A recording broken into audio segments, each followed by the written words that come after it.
Hello and welcome to The Print. Today we are joined by young NCP leader Rohit Pawar. He will be talking about different topics from delimitation to these speculations about NCP merger, and he has also been consistently taking up issues related to youth. Thank you so much, Mr. Pawar, for joining us. We have seen how the Cockroach Janta Party protest happened, and from the NEET paper leak issue, it has now resulted in culmination of Dharmendra Pradhan's resignation as well. In Maharashtra also, you have been consistently taking up the paper leak issues. Could you tell us a bit about that? See, in case of Cockroach Janta Party, they took this issue of NEET paper leak. But later on, you must have seen a lot of other organizations also started supporting that satyagraha which they had started. A lot of communist organizations supported, a lot of social organizations supported. And on 20th, when that lathi charge happened, so a lot of people who are not related to NEET, they also started supporting. Because, in India, if injustice is done on anyone, that is not liked by people. So when crores of people started supporting this movement, so the ultimate success was resignation of Dharmendra Pradhan. So in Maharashtra also, if you look at it, since last 4 to 5 years, in various issues, we have been talking about, paper leak in the case of Talati Bharti, which is a very important post in rural India, or where, it's more of a revenue department post, wherein the common man has to daily, or even after every fortnight, they have to interact with this particular person for their work related to revenue department and other. And even if government is giving any help to the people, it comes from that particular department. So in that case also, paper leak had happened, and I had spoken about it. A lot of people had spoken about it, but unfortunately that time the answer what we got is like we are just misguiding people. And even the minister said ki FIR should be done against me. But now when that students went into court, Matt has said yes, there was a paper leak which had happened in 62 cases, and the cases could be higher. The government has to respond in 3 months. So what I'm trying to tell you is, whenever we fight, like for example, we fought for Talati Bharti, now we are fighting for MPSC, we are fighting for small and big issues of MPSC. It is TET paper leak. 18, the first paper leaked in 2018 when BJP government was there. And unfortunately, Mr. Devendra Fadnavis misquoted, saying that it happened in Mahavikas Aghadi time, which is not the case. In Mahavikas Aghadi, rather we took an action against those people who were involved. And now 2 months back, again TET paper got leaked. So there are about 15 to 16 cases where, in various departments, the paper have leaked. So this is a very important issue. So how BJP works in this matter is, one, money is very important. There's a particular chain which tries to make money out of it. And second, a lot of people from RSS or BJP minded people, they are purposely put in the system. So when they become part of the system, they stay with the system for a long time. And they, going forward, they also run the agenda of BJP or RSS going forward. So this is also the doubt what we feel. That's the reason why wherever BJP government is there, you will find such kind of frauds happening. In 1997, this fraud happened. That time also, what I understand is BJP and Shiv Sena government was there. This happened for the first time. And then when BJP came in power after 14, it had constantly being the case of paper leak or such malpractices in the case of such competitive exam, which actually is very bad, because more than 45 lakh students sit for this competitive exams in case of Maharashtra is concerned. So when at one point you're standing for these students and against the paper leaks and all, we've seen how Mr. Sharad Pawar and Supriya Sule as well, they went and met the protesters in Delhi as well. But after that, they also met with Prime Minister Modi. So there was some kind of confusion and mixed signal there. Like, what was the need during the protest? They're coming out like, why is Mr. Sharad Pawar going and meeting Mr. Modi? See, Mr. Pawar is a statesman. He has been CM of this state for more than 3 to 4 times. He was the defense minister, he was the agriculture minister for 10 years. And if you look at his age experience, he has got an experience of almost 65 to 70 years. His age is more than 85. So he is a leader wherein he also feels, one is satyagraha, andolan, being aggressive. These are 3 different ways of putting forward what you feel. And the third or fourth way is also discussion. So he also believes in discussion. So if he got an appointment with the Prime Minister, he chose to discuss with him. One, agriculture issues were there, and second, what later on he also spoke about it. He also spoke about the student movement, wherein he has an understanding how politics works, what the ground situation is. So he must have told Prime Minister that the situation, the youth have come together. They have crossed the lines of caste and religion. They all have come together for a cause which is very important. And you should look at it. You should not neglect it. He must have said that. I don't know what happened. So that was one way of carrying the issues of students and taking it to the topmost post of the country.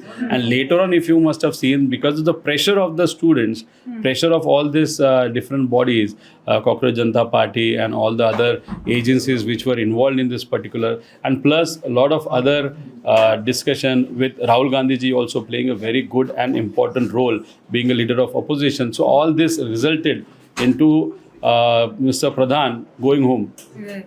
The reason I asked this question is because just before the monsoon session parliament began, we have this bite from Ms. Supriya Sule saying that on the delimitation issue, the party might consider supporting the bill if there is a uniform 50% increase in C. But at the same time, I see your tweet saying that it's the delimitation bill itself is an eyewash. Is there any differences? Where do you stand, and what do you think of Supriya Sule's statement on that? In our party, we believe in democracy and putting forward our opinion. I think her words were misquoted. What I feel is she said, if it is 50% and if it is as per the constitutional rules and regulations, then definitely we may support. But looking at this government, it doesn't follow constitution. It doesn't follow rules and regulation. Because if you look at Assam, the first trial was done in Assam for Lok Sabha, wherein Lok Sabha constituencies were divided in such a way that one, it was inconvenient for the MP, because a constituency should be in such a way that the MP can reach any constituent of that particular constituency anytime, easily. But if you look at Assam, the trial which had happened almost 10 years back, they have broken this constituency in such a way that you will be surprised that some portion lies in some other constituency, there's a gap, and it comes in the other constituency. So there, it was a success for BJP. Out of 5, 4 BJP MPs had won. So when that trial was done, and 2011 onwards, in 11, those people who were involved in the delimitation which happened then, so some of the officers who are involved then, who are retired now, have been hired by BJP now, that is what we hear, who have been working on delimitation since 2016 till today. So they have a plan ready. So they will definitely break the constitution in such a way that will support BJP. So 50% or more than 50% or less than 50% won't matter, because BJP is going to do the constituency division in non-constitutional way, which will benefit them. Like how example in Mahanagarpalika, in a city, you ask any Nagar Sevak or the corporator, he will say, with the help of government, which is in power in that state, and also the officers, we break the constituencies in such a way that majority of the voters come in our constituency, so we are safe. They will do the same in the case of member of parliament constituencies and MLA constituencies. So according to me, delimitation, whether 50%, more than 50% or less than 50%, is a very dangerous proposition for democracy of our country. So have you conveyed your thoughts to your party leadership as well? Yeah. One was open discussion on social media, which actually happened. And before that also, we have been very open on delimitation, or whether it is SIR, whether it is way the politics is done. Because I firmly believe people want the opposition leaders on the ground, to be on the road, fighting for them. This diplomacy, meeting this minister, that time has over, because people who are in power,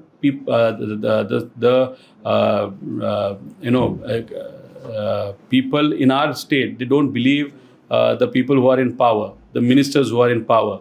And now, if you being opposition party, you leader from an opposition party, you go and continuously meet the leaders in power, the confusion happens. Yes. The intent may not be that, but intent could be any work related to the constituency. The intent could be anything related to people's issue. But if you constantly go and meet them at different times, say for example working hour times and after working times also, it leads to a lot of confusion. And so when confusion increases, to remove this confusion from the minds of the people is tough. So in my case, I have taken a call. If you look at Mr. Pawar also, he's also pretty clear that we have to fight for the people. Supriya Tai also fights for it. But sometimes some leaders, they part of diplomacy may not be in the form of bringing two parties together or going in power, but to solve the issues of the people, they are meeting different leaders in power. That is resulting into confusion. And if this confusion stays for long, people won't believe us. And going forward, definitely some other party which is in opposition will gain out of it. Exactly. And you have always been vocal about your stand as well, be it the NCP merger, or you've always said that you are opposed to the NDA. Do you still firmly believe in that on your stand, or because there are a lot of speculations, even from your party leader, like seniors like Jayant Patil, there are speculations that he met the BJP leaders in the state as well. So something is going on, internally. So where do you stand on that? And should the merger happen at all, where does Rohit Pawar stand? See, I'll be very clear about it. As far as I'm concerned, I'm a 40-year-old, and almost I've got politics of 30 years going forward. Right. As far as other leaders are concerned, for some, they may consider next 5 years I'll be in politics. Some may consider for next 10 years I'm in politics. For us, it's a long game. And I have been in touch with a lot of students, youth, always. So I know what is going in their mind. So they say, we want yes or no. There's no middle way. So now I believe that. So that's the reason why I have been clear. Yeah, I'm not going with NDA. I'll be with opposition. I'll be fighting for the people. And the thought process, Mr. Pawar also, I'm 100% sure he will definitely not go with NDA. He has been fighting against that thought process since long time, since almost 65 years. And if anyone feels that he will go with NDA, so I'll feel that it is very immature of that person to think that he is going with NDA. He will never go with NDA. I will never go with NDA. And in case of Supriya Tai also, she will definitely not go against what Mr. Pawar says, what the thought process said. And as far as I'm concerned, when Mahavikas Agadi Sarkar was there, the government was there in Maharashtra, being a part of Pawar, I had an opportunity to become a minister. Yeah. But I didn't. Second, when Ajit Dada became separate from Mr. Pawar, that time Ajit Dada did speak to me. And obviously there was an offer, which I said no to. After Lok Sabha, before Vidhan Sabha, there was again offer from him. But I said no. But that offer was to become a minister. Okay. So now, if for anyone to become a minister is the ultimate goal, in my case, to become the minister is not the ultimate goal. The goal is to fight for a thought process which we believe in, to fight for the people who have elected you as a MLA. So that is what I am doing. And if everyone starts going in power, we'll fight for them. If no one stays here, some new person will definitely come up. So I have decided to be totally against NDA. Be very aggressive against NDA, BJP. Yes, I am paying cost for it, because I have been in business and after that I have come in politics. A lot of politicians are politicians first and then they go in business. So in my case, my bread and butter, my family and everything runs on that business. And I don't have any other different bad kind of money in my business or in my system, because ED has seen and everything has seen. So I have paid a cost with ED investigation, income tax investigation, pollution, with excise department, with all those. And so there's a lot of mental pressure. But once you have decided that you will fight, so you'll definitely fight for it. That's very clear coming from you. So there's no point asking me this question, but still I will go ahead and ask.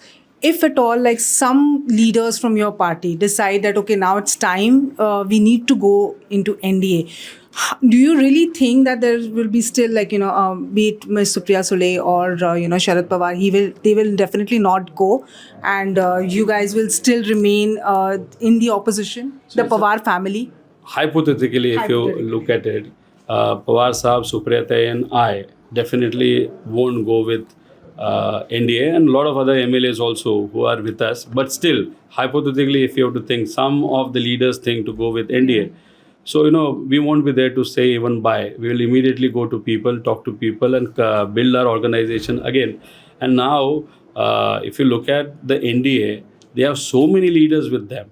So in case of BJP also, they are not able to give justice to their own people who have been helping to grow their own organization. So already on that side, the ship is totally full. If more people go, definitely is going to get synced. And with this Yuva Shakti or the Andolan which happened, Satyagraha which happened, and students have come together, above the caste and religion.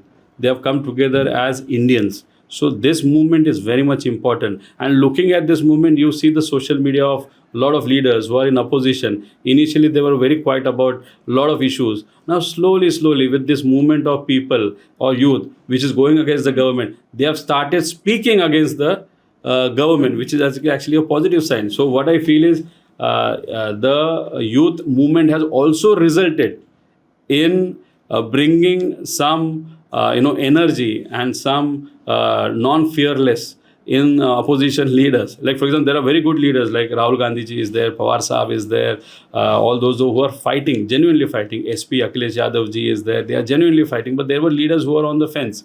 Now they have started speaking against the government. So I feel the pressure which is coming out of this youth movement is also helping some opposition leaders to become little aggressive. And to rethink going into NDA? Could be.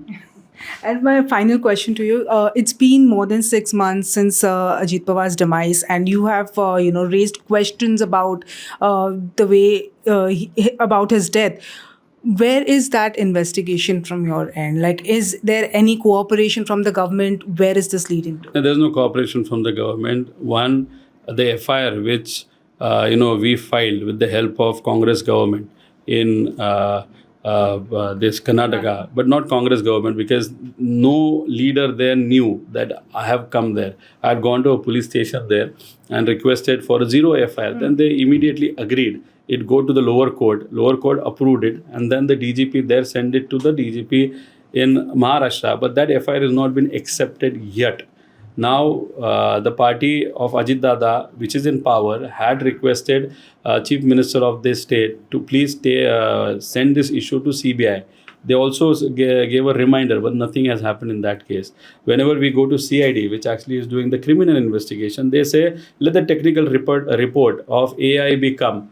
But AIB is doing a technical investigation. So now we are asking you to do criminal investigation. Why are you waiting for a technical report? So there's a lot of confusion there. I'm pretty sure the government is trying to shield this particular VSR company because a lot of big people are involved in that. Like, for example, with proof, I gave direct relation of Chandrababu Naidu, his party with this company, Madhya Pradesh leaders of BJP to this party, plus Maharashtra leaders and relation to this party. And on 20th, I was going to take a presentation, but I've shifted it ahead by almost 3 to 4 days, wherein I would show you how this VSR company and the owners of VSR are involved in different criminal activities, and who actually from Maharashtra, I'll for the first time name a person or a leader wherein who is also directly indirectly involved in this particular case. And that press conference will happen? Yeah, it will happen in next 4-5 days. It was going to happen 28th, but now we are shifting it by 2-3 days more. All right, so we'll wait for that revelation from your side. Thank you so much for talking to us. That was Rohit Pawar, who very bluntly said that there is no way that he will be going and joining hands with NDA amid all the speculations of NCP merger. This is me, Purva Chitnis, for ThePrint.